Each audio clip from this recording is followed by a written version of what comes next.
Dahil nga po mga idol sa pagkatalo ng Boston Celtics sa Game 2, naagaw nga sa kanila ng Cleveland Cavaliers ang home court advantage. At kasabay niyan, hindi na rin naman naiwasan pa ng kanilang superstar na si Jason Tatum na magpalusot sa kanilang pagkatalo. Sa katunayan, ayon nga sa naging pahayag nito sa media, sinabi nga po niya na hindi nga daw talaga perpekto ang kanilang kupunan, gayong hindi sila isang super team. Wala rin naman silang MVP sa lineup bagkus meron lamang 2 star player. Pero sa kabila nga po niyan, pinapangako pa rin niya na magre-responde sila sa kanilang susunod na laro. Yes mga idol, hindi nga kayo nagkakamali sa inyong narinig. Simula nga sa pagsabi nito noon na walang kahinaan ng Celtics, sinabi na nga po niya ngayon na hindi perpekto ang kanilang team matapos ang pagkatalo muli sa Game 2. Bukod nga po kay Tatum, sinabi rin naman ni Jaylen Brown na hindi nga daw talaga katanggap-tanggap ang ipinakitang depensa ng Celtics, kaya kailangan nga nila itong ayusin sa Game 3 kung gusto nilang makabawi sa Cleveland Cavaliers. Samantala, maliban nga po sa pagkuha ng bagong superstar, isa rin naman ang priority na gawin ngayon ng front office ng Lakers ay ang pagpapanatili nila kay LeBron James, since alam naman nga po ninyo na meron na lamang itong player option na pwede niyang tanggihan. At base nga sa iniulat na balita ni Dave McMenamin na isang Lakers insider ng ESPN, plano nga po ng Lakers na bigyan si LeBron James ng kahit anumang klase at kahit gaano man kahabang kontrata na gusto nitong makuha. Yes mga idol,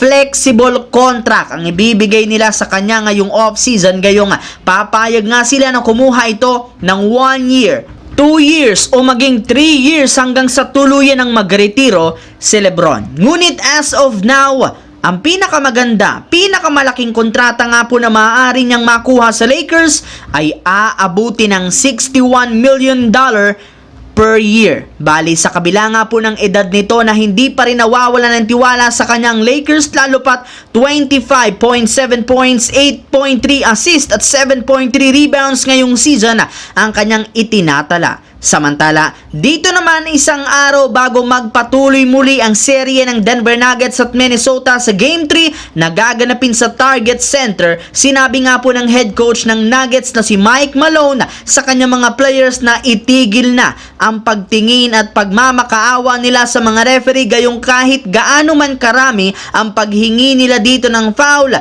hindi rin naman nga ito ibibigay sa kanila. Maging siya, ititigil na rin naman ang pagrereklamo sa mga referee, gayong simula nga sa Game 3, kailangan nga po ng kanilang mga players na intindihin ang physicality ng kanilang laro. Yes mga idol, kailangan nga nila na maglaro sa kabila ng mga pisikalan na ipinapakita ng Minnesota, gayong ganyang paraan na lamang sila magkakaroon ng tsansa na makasabay sa laro. Alam naman nga po ng kanilang team kung gaano kadelikado ang kalagayan ng kanilang kupunan sa pagkakabaon sa 0-2 at sa paglalaro nila ng 2 magkasunod na beses sa bahay ng Timberwolves. Ngunit hindi pa rin naman huli ang lahat para sa kanila para makabawi hanggat hindi pa tapos ang kanilang serye. So that's it mga idol, ang ating bagong video na ating pinag-usapan ngayon dito. Once again, this is your J-Zone TV. Don't forget to subscribe at syempre pindutin ang notification bell sa aking channel para lagi kayo maging updated sa mga videos na pinapalabas ko. Isang malaking shoutout sa lahat mga idol. Thanks for watching. Hopefully nag-enjoy kayo ngayon.